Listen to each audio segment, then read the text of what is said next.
Hello दोस्तों, जय Shri Mahakal. Welcome to my YouTube channel versatile classes. मैं आपका दोस्त राज प्रजापत आज नंबर सिस्टम संख्या पद्धति का दूसरा वीडियो लेकर आपके समक्ष उपस्थित हुआ हूं। इसके पहले हमने फर्स्ट वीडियो देखा था। फर्स्ट वीडियो में हमने प्राकृतिक संख्या क्या है, पूर्ण संख्या क्या है, सम संख्या क्या है, विषम संख्या क्या है, भाज्य क्या है, अभाज्य क्या है, परिमेय संख्या क्या है, अपरिमेय संख्या क्या है, वास्तविक संख्या क्या है, काल्पनिक संख्या क्या है, ये सारा हम डिस्कस कर चुके थे। और मैंने कहा था कि अब हम आज जो हमारा दूसरा वीडियो है इसमें हम क्वेश्चंस किस प्रकार से पूछे जाते हैं और उन क्वेश्चंस को शॉर्ट तरीके से किस प्रकार से अटेम्प्ट करते हैं, कैसे हम ऑप्शन से क्वेश्चन को जल्दी से सॉल्व कर लेते हैं, आज हम सारा वो तरीका डिस्कस करेंगे। लेकिन उसके पहले अगर आप इस चैनल पर नए हैं तो सब्सक्राइब कीजिए इस चैनल को और अपने दोस्तों को भी शेयर कीजिए ताकि वो भी इस प्रकार की ट्रिक्स और इस प्रकार के वीडियो को देखे और अच्छे से समझ सके। और एक बात और बताना चाहूँगा दोस्तों कि खुशखबरी की बात यह है कि आज से एमपी पुलिस के फॉर्म डलना स्टार्ट हो चुके हैं। सो वो मेरे दोस्त जो बिल्कुल ही डिमोटिवेट हो गया था, बिल्कुल आज से एनर्जेटिक हो जाइए, लग जाइए, क्योंकि इस बार वर्दी हमको पहनना ही पहनना है, इस बार वर्दी हमको लेना ही लेना है। सो आप मैं जो बता रहा हूँ वो करते जाइए, आपका सिलेक्शन पक्का होगा दोस्तों। आप सोच रहे होंगे कि यार मैं कुछ तो भी बोले जा रहा हूँ कुछ, अरे नहीं, आप पढ़े उन्हीं से जिन्होंने खुद ने एग्ज़ाम निकाला हो। तो मेरे दोस्तों, मुझे पता है कि क्या क्या सिलेबस में आ सकता है और क्या क्या सिलेबस में आएगा, किस प्रकार के क्वेश्चन पूछे जाएंगे, वो सारे क्वेश्चन हम हमारे वीडियोस में डिस्कस करेंगे। आपका मेरे वीडियोस को देखना ही मोर देन सफिशिएंट होगा और हमारे एग्ज़ाम से पहले मैं सारा सिलेबस कंप्लीट करवा दूंगा, ये मेरा प्रॉमिस आपसे। सो आप बने रहिए, वीडियो को शुरू से अंत तक देखिएगा। तो हम पहला क्वेश्चन डिस्कस करते हैं कि किस प्रकार के क्वेश्चन पूछे जाते हैं। देखिए क्वेश्चन है कि दो अंकी संख्या के दोनों अंकों का योग 8 है और उसका गुणनफल 15 है, तो वह संख्या क्या है। इसको हम ऑप्शन से चल के देखते हैं। क्या कि दो अंकी संख्या के दोनों अंकों का योग 8 है। देखिए 7 और 1 8, 4 और 4 8, 5 और 3 8, 6 और 2 8, मतलब कि भैया चारों में अंकों का योग तो 8 आ रहा है। अब दूसरी कंडीशन फुलफिल होनी चाहिए इस क्वेश्चन में हमारी, वो क्या है, उसका गुणनफल 15 है, मतलब उन दोनों अंकों का गुणनफल 15 है। तो 7 एकम 7, 4 चौक 16, 5 3 15, 15 आ गया। हाँ आ गया। अगला भी देख लेते, 6 दूना 12, इसमें नहीं आया, मतलब सिर्फ और सिर्फ आया किसमें, 53 में आया। तो हमारा आंसर क्या हो जाएगा, यहाँ से 53 हो जाएगा। इस प्रकार के क्वेश्चन को इस प्रकार से अटेम्प्ट करेंगे हम ऑप्शन से। देखिएगा दो अंक की संख्या को योग सब में 8 आ रहा था, फिर दूसरा बोला था उन्हीं अंकों का गुणनफल 15 है, तो वह संख्या क्या है, तो 15 सिर्फ इसमें मिल रहा था और किसी भी नहीं मिल रहा था। किसी भी नहीं मिल रहा तो वो हमारा ऑप्शन होगा ही नहीं, सिर्फ और सिर्फ 53 होगा। अब आप सोच रहे हो कि अगर इसमें 35 दे देता था, हाँ 35 भी दे देता तो वो आंसर होता, लेकिन 53 और 35 दोनों में से एक देगा, क्योंकि इन दोनों का योग क्या है, 8 है और गुणनफल क्या है, 15 है, तो दोनों में से एक देगा। अब इसको आप सोच रहे होंगे कि यार इसको लॉन्ग मेथड से कैसे करें, इसको भी मैं बता देता हूँ, लेकिन उससे हमको जाना नहीं है, कुछ क्वेश्चन में जाना होगा। वो किस प्रकार के क्वेश्चन होंगे वो भी मैं आपको बता दूंगा। देखिएगा इस दे रखा है दो अंकी संख्या के दोनों अंकों का योग, तो आप क्या मान लो दोनों अंकों को, देखो 53 है ना इसका आंसर, 53 है। कैसे, दो अंक मान लिया मैंने, एक्स और वाई है भैया, और दोनों का योग कितना दे रखा है, एक्स प्लस वाई, दोनों अंकों का योग दे रखा है 8।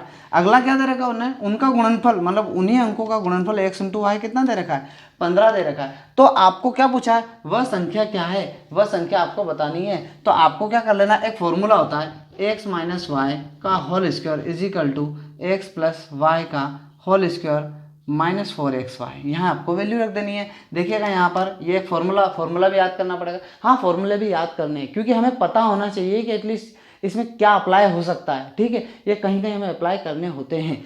देखिए ये देखिए एक्स प्लस वाई तो आपको दे रखा है 8, 8 का वर्ग 64, माइनस यहाँ कितना दे रखा है 4xy, 4xy मतलब कि यहाँ क्या रख दो 4 और xy की जगह क्या रख दो 15 चौक 60, मतलब कि यहाँ देखिएगा 64 माइनस 60 मतलब 4 आ जाएगा। तो यहाँ से बताइए x माइनस वाई, और स्क्वायर हटेगा तो इधर क्या लग जाएगा, करने लग जाएगी, implies that x minus y कितना हो जाएगा, 2 हो जाएगा। देखिएगा जरा x प्लस वाई हमारा यहाँ पर क्या है 2 है, और x प्लस वाई क्या है 8 है। तो ऐसी संख्या जिनका योग 8 आए और उनका अंतर कितना है 2 आए, तो वो कितनी होगी, अरे भैया 5 और 3 तो होगी, 5 में से 3 जाएगा 2 और 5 और 3 8 होगी कि नहीं। या फिर आपको एक बार इसको और इसको दोनों को इक्वेशन को आपको जोड़नी पड़ेगी, तो जोड़ोगे तो y से y कट जाएगा, x और x 2x, 8 और 2 10, 2x बराबर पे 10 तो x बराबर पे 5, ऐसे 5 निकल जाएगा। तो किसी भी इक्वेशन में रखकर आप 5 को रख के y बराबर 3 निकाल सकते हो। तो आपको इस तरीके से क्यों जाना, जब ऑप्शन से आपको डायरेक्ट मिल रहा है, तो ऑप्शन से यदि डायरेक्ट मिल रहा है तो हमको इस तरीके को सॉल्व करना ही नहीं है। कंडीशन हमारी फुलफिल हो जानी चाहिए प्रश्न की कि दोनों अंकों का योग 8, तो आपने देखा चारों ऑप्शन में 8 आ रहे थे। फिर जिनका गुणा 15 है तो सिर्फ एक ही मिल रहा था, जिनका मल्टीप्लाई 15, तो वही हमारा आंसर है, उसको टिक कर देंगे। देखिए अगला क्वेश्चन देखते हैं अपन। देखिए इस क्वेश्चन को देखिएगा, क्या जब किसी संख्या से 32 घटाया जाता है, कोई सी भी संख्या, हमें नहीं पता वो संख्या कौन सी, वो हमको ज्ञात करनी है। जब किसी संख्या से 32 घटाया जाता है तो वह घटकर अपनी 60% हो जाती है। वो अपनी कितनी हो जाती है? 60% हो जाती है। तो बताइए कोई भी वैल्यू अपने आप में, हमेशा आप मानिएगा, कोई भी वैल्यू अपने आप में 100% होती है, अपने आप में 100% होती है। मान लो मेरे पास 80 रुपये हैं, मैंने 20 रुपये एक को दे दिए, 60 रुपये एक को दे दिए, मैंने 20 रुपये एक को दे दिए, 60 रुपये एक को दे दिए, तो अब मेरे पास से जो 100% था वो तो मैंने बांट दिया, एक को 20 रुपये दे दिए, एक को 80 रुपये दे दिए, ठीक है। अब जिसके पास 20 रुपये वो उसके लिए 100% है, मतलब उसके पास 20 रुपये वो अपना 100% है, और जिसके पास 80 रुपये उसके लिए अपना 100% है। तो परसेंटेज ध्यान रखिएगा, जो भी वैल्यू टोटल होती है वो अपने आप में 100% होती है। तो मैं क्या मानूंगा? देखो 100%। और मैं आपको बता देता हूँ प्रतिशत का क्या मतलब होता है। प्रतिशत मतलब कि 1/100, प्रतिशत, 100 पर 1 प्रतिशत कहते हैं इसे, क्या कहते हैं? प्रतिशत। और किसी को भी अगर 100% मानोगे, देखो तो परसेंट तो बटे में क्या आ जाएगा, इस परसेंट का 100, तो 100 से 100 कटेगा मतलब 1। तो मैं क्या मानूंगा, किसी भी अगर भिन्न वाले कोई क्वेश्चन होंगे तो उसमें मैं किसी को भी 1 के बराबर मानूंगा। अब ये क्या है, जैसे ही मैं क्वेश्चन करूंगा आपको समझ में आ जाएगा कि मैं क्या कह रहा था। हमेशा उसको क्या मानूंगा मैं? 1 के बराबर, मतलब वो क्या रहेगी? 100% वैल्यू। तो जहां प्रतिशत की बात होगी वहां मैं 100% मान लूंगा, और जहां भिन्नात्मक बात होगी वहां मैं 1 मान लूंगा। मतलब क्योंकि 1 भी क्या है? 100% है ना, 100% मतलब 100/100 1। क्लियर है? अब ये क्या है ये मैं अभी बताता हूँ। जब किसी संख्या से 32 घटाया जाता है, वो संख्या क्या है हमें नहीं पता, 32 घटाया गया तो वो संख्या घटकर अपनी कितनी रह गई? वह अपनी 60% रह गई। मतलब पहले कितनी थी? 100% थी। पहले वह संख्या 100% थी, मतलब वो संख्या अपने आप में 100% थी, तो वो संख्यात्मक नंबर क्या है वो हमें पता नहीं, लेकिन वो संख्या क्या थी? हमने 100% मान लिया, वो 100% थी। जब 100 में से 32 घटा दिया तो वो अपनी कितनी रह गई? 60% रह गई। तो भैया 100% थी, अब 60% रह गई, लेकिन प्रतिशत में कितनी कम हुई? प्रतिशत में वो 40% कम हुई, क्योंकि वो अपने आप में कोई भी वैल्यू मैं बता रहा हूँ 100% रहेगी। ये 2-3 क्वेश्चन करेंगे तो आपको समझ में आने लगेगा मैं क्या बताना चाह रहा हूँ। जब संख्या अपने आप में 100% थी और अब वो घट के 60% रह गई है अपनी, मतलब प्रतिशत कितने कम हुई? 40% कम हुई। और संख्यात्मक में कितनी कम हुई? 32 कम हुई। अरे थोड़ा सोचिएगा इसको, क्या बोल रहा है? जब किसी संख्या से 32 घटाया जाता है, मतलब 32 को जैसे ही कम करते हैं, संख्या थी 100%, वो घट के कितनी रह गई? 60% रह गई। तो प्रतिशत में कितनी कम हुई? 40%। और संख्यात्मक में कितनी कम हुई? 32। मतलब इधर 40% और इधर 32, मतलब 40% 32 के बराबर होगा। तो देखिएगा ना, यहाँ पर 40% किसके बराबर होगा? 32 के बराबर होगा। तो हमेशा इधर जो लेफ्ट में वैल्यू होगी उसको हम राइट में लेके आएंगे और 100% निकालेंगे तो हमारी संख्या निकल जाएगी। देखिए 40% 32 के बराबर है, तो यहाँ पर 32 और ये 40 बटे में आएगा और गुणित 100 होगा। इधर क्या रह गया? 1 रह गया। मैंने कहा था ना 100% या फिर 1 के बराबर मान लेंगे। एक्स नहीं मानेंगे कि एक्स का 40% बराबर 32, एक्स को जहां मानना होगा वहीं मानेंगे, लेकिन हर जगह हम एक्स को बीच में नहीं लाएंगे। ठीक है, तो एक यहां से काट लेते हैं हम। ठीक है, 0 से 0, 4 8 32, 10 गुणित 8 80, 1 बराबर 80, मतलब ये हमारी 1 के बराबर, मतलब 100% वैल्यू, मतलब वो संख्या क्या है? 80 है। अरे यही हमारा आंसर है, यही हमारा क्या है? आंसर है। आप चाहें तो इसको करके देख लीजिएगा। 80 में से 32 घटाइएगा और 80 100% वैल्यू है, तो ये अपनी घट के कितनी रह जाएगी? 60% रह जाएगी। देखिएगा और क्वेश्चन करते हैं हम। देखिएगा क्वेश्चन क्या है कि दो लगातार विषम संख्याओं का गुणनफल 143 है, 143, और उन संख्याओं का योग क्या है? उन संख्याओं का योग हमको बताना है। ठीक है, तो जो बोला है हमसे कि उन संख्याओं का योग क्या है, तो योग आप निकालोगे तो ये जो ऑप्शन है ये योग तो दिया है ना उन संख्याओं का, यानी कि इनमें से कोई एक हमारा आंसर होगा। ठीक है, तो हम ऑप्शन से सॉल्व करते हैं, लेकिन इसके पहले हम वो देख लेते हैं कि दो लगातार विषम संख्याएं, तो विषम संख्या क्या मान सकते हैं हम लगातार में? हम मान सकते हैं कि x है तो एक x+2 है तो एक x+4 होगी। तो बताइए यहाँ लगातार सम संख्याओं की बात हो तो भी यही मानेंगे, लगातार विषम संख्याओं की बात होगी तो भी x, x+2, x+4 मांगेंगे। यदि कहीं इस प्रकार के क्वेश्चन को सोल्व करने में कहीं प्रॉब्लम हो तो इसको ही मानेंगे। अब आप कैसे देखो, x का मान अभी विषम संख्याओं की बोली ना, तो x की जगह 1 रखोगे, देखो 1 यहाँ रखा तो 3 हो गए, 1 यहाँ रखा तो कितना हो गया? 5, मतलब कि विषम संख्या हो गई ना लगातार 1 3 5 7 9 इस प्रकार से आती जाएगी, है ना। क्योंकि हमेशा देखिए इनमें क्या रहता है 2 4 क्यों चल रहा है? क्योंकि लगातार सम संख्या हो या लगातार विषम संख्या हो, गैप हमेशा कितने की होगी, 2 की, मतलब कि दो विषम संख्याओं का अंतर कितना होगा, x माइनस वाई, हमेशा 2 का डिफरेंस होगा उनमें। इस प्रकार का क्वेश्चन भी आएगा। जरा देखिएगा कि इसको हम सम संख्या में भी मानेंगे, x प्लस 2 x प्लस 4, विषम संख्या में भी और सम संख्या में। देखो सम संख्या में क्योंकि x की जगह अगर 2 मान लेता हूँ तो यहाँ 2 होगा, 2 और 2 4, यहाँ 2 माना तो 6, देखिएगा 2 4 6, ये हो गया हमारा सम संख्या, ये क्या हो गई, विषम संख्या। तो इसी से जिसको माना, इसी से सम संख्या भी आ सकती है और विषम संख्या भी आ सकती है। तो हमेशा जब भी बोला है लगातार सम संख्या विषम संख्या, तो आपको x प्लस 2 x प्लस 4 को ही मानना है और क्वेश्चन को सॉल्व करना है। अब हम आते हैं हमारे क्वेश्चन पे। जरा देखिएगा क्वेश्चन क्या था कि दो लगातार विषम संख्याओं का गुणनफल 143 है, मतलब कि कोई सी भी होगी लगातार सम संख्या विषम संख्या ही होगी। अगर एक 19 है तो एक 21 होगी, एक 21 है तो एक 23 होगी, कोई भी होगी, लेकिन उनका गुणनफल दे रखा है कि 143 है। तो उन संख्याओं का योग क्या है। अब यहाँ से अलग अलग संख्या तो दे नहीं रखी है, दे रखी हो तो डायरेक्ट गुणा कर लेते, देख लेते जिसका 143 आता आंसर आ जाता, लेकिन यहाँ क्या दे दिया उन्होंने, उनका योग दे दिया है। तो जरा देखिएगा कि जो भी कोई दो संख्या होंगी उनका योग होगा, आपस में जिनका योग होगा उनके आधे से वो आसपास में ही होगी ना। जरा देखिएगा, मान लो ये दो संख्याओं को, उन दो संख्याओं का योग है, तो देखो इसमें मैं अगर 2 का भाग देता हूँ तो कितना आ जाता है, यहाँ 11 आ जाता है। तो इससे एक पीछे ले लो 10 और इससे एक आगे ले लो 12, ठीक है। तो देखिएगा 10 और 12 को जैसे जोड़ोगे तो 22 आ जाएगा, लेकिन उसने क्या बोला था, विषम संख्या आनी चाहिए, विषम। तो ये तो सम है, इसको भी ऐसे ही कर लेते हैं, इसका आधा कर लेते हैं, कितना 2 एकम 2, 2 दूना 4, 12, इससे एक पहले ले लो 11 और इससे एक आगे ले लो 13। इसमें भी ऐसा ही करो, देखो 2 एकम 2, 2 तिया 6 13, 13 से एक पहले वाला ले लो 12 और इससे आगे वाला 14, क्योंकि इन दोनों को जोड़ेंगे तो क्या आ जाना चाहिए, हमारा यही आ जाना चाहिए वापस से। देखो 12 और 14 26, 11 और 13 24 और 10 और 12 22, इसको भी देखा तो ये 14 हो गया, इससे एक पहले वाला ले ले 13, एक और 15। अब यहाँ देखिएगा उनने कहा था दो लगातार, ये देखो ये आ गई हमारी संख्याएं, ये नीचे जो है हमारी संख्या ही है। अब आपको देखना है इसको कि कौन सा हमारा आंसर हो सकता है। जरा देखिए, दो लगातार विषम संख्या है, 10 और 12 सम है, ये नहीं हो सकता। 11 और 13 हाँ ये हो सकता है। 12 और 14 ये सम संख्या, ये भी नहीं हो सकता। ये विषम, हाँ ये हो सकता है। अब हमारा आंसर इन दोनों में से एक होगा।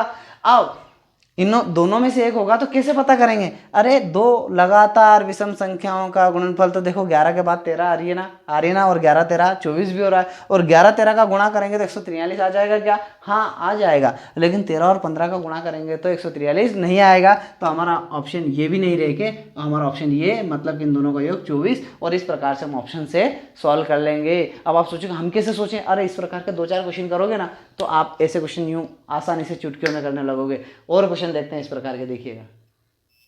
देखिएगा क्वेश्चन है कि किसी दो अंकों की संख्या के अंकों का योग, दो अंक की संख्या मतलब 26 28 35 45 46 कुछ भी हो सकती है, दो अंकों की संख्या, और उनके अंकों का योग 12 है और उनके बीच का अंतर कितना है, 2 है।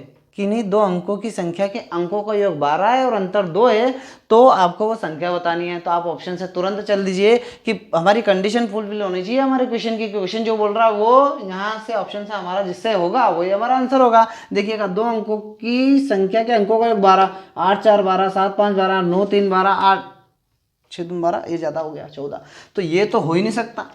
ठीक है, ये हो गया 9 3 12, 7 5 12, इन तीनों में से एक आंसर होगा। अगली वाली कंडीशन क्या है, और उनके बीच का अंतर कितना है, 2 है। 8 में से 4 गया तो 4, 7 में से 5 गया 2, 9 में से 3 गया तो 6।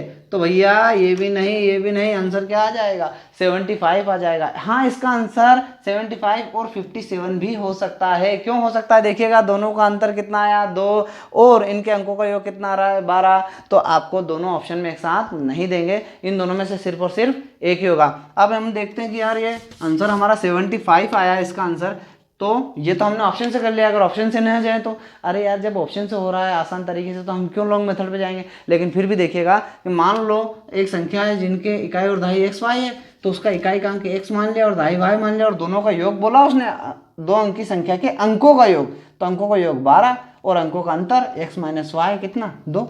दोनों इक्वेशन को क्या करना पड़ेगा, हमको जोड़ना पड़ेगा। देखो वाई से वाई कट गया, प्लस माइनस और एक्स 2x, 12 और 2 कितना 14, यहाँ से ये इकाई में मल्टीप्लाई में थे, ये 14 के अपॉन में जाएगा, 2 7 जा, तो x बराबर कितना आ गया, देखो 7 आ गया। x का मान किसी भी इक्वेशन में रख दो, x प्लस वाई बराबर पे 12, x का मान 7 रखोगे तो प्लस इधर आएगा, 12 में से 7 जाएगा तो y बराबर 5। तो या तो यहाँ से 75 लिख दो या लिख दो आप 57 लिख दो, इन दोनों में से एक ऑप्शन आपका आपके ABCD में से एक ऑप्शन होगा और वही आपका आंसर होगा। तो ऐसे से क्यों जाए जब हमें डायरेक्ट दिखाई दे रहा है तो, ठीक है। तो हम इससे नहीं जाएंगे, हम डायरेक्ट ऑप्शन से ही कर लेंगे इस टाइप के क्वेश्चन को। एक और क्वेश्चन देखते हैं।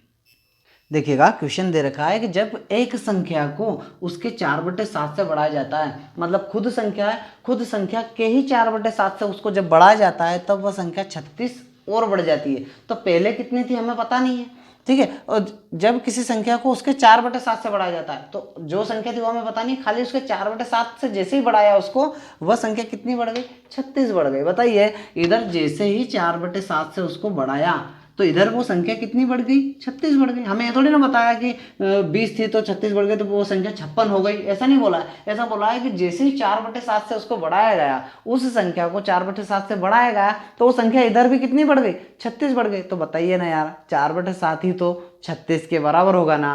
क्यों? क्योंकि उस संख्या को जब 4/7 बढ़ाया तो ही तो 36 बढ़ी है, मतलब 4/7 बढ़ा तो 36 बढ़ा, मतलब 4/7 ही किसके बराबर होगा, 36 के बराबर होगा, ठीक है। और मैंने बताया कि इसको बराबर के इधर वो डायरेक्ट काट सकते हैं, अगर नहीं काटना है तो मैंने बताया कि लेफ्ट में हमेशा एक बना देंगे।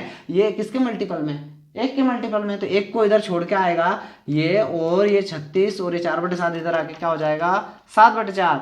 जब भी इधर वाली संख्या इधर आती है तो उलट गुणित हो जाती है, लेकिन वो कब, जब वो किसी के गुणा में हो। तो मैं हमेशा आपको बताता हूँ, इधर x ना मानते हुए हम क्या मान लेते हैं, गुणा में क्या है, एक है, या फिर यूं कह दें कि x के गुणा में 4/7 36 हो गई है। क्लियर है। तो हम x नहीं मानते हैं, मैं हमेशा क्या मान लेता हूँ, एक मान लेता हूँ। तो एक छोड़ के आया है 4/7, तो 4/7 इधर आके 7/4 और 4 नमा की और 9 7 63, 9 7 63, तो 1 के इक्वल 63, मतलब 100% वैल्यू 63, मतलब कि हमारी वो संख्या क्या है, हमारी वो संख्या 63 थी। हमारी वो संख्या 63 थी जिसको 4/7 से बढ़ाने पर, इसी के 4/7 से बढ़ाने पर कितनी बढ़ जाती है, 36 बढ़ जाती है। ये आप करके देखिएगा, 63 का 4/7 बढ़ाइएगा, देखिएगा कितना बढ़ रही है, ठीक है।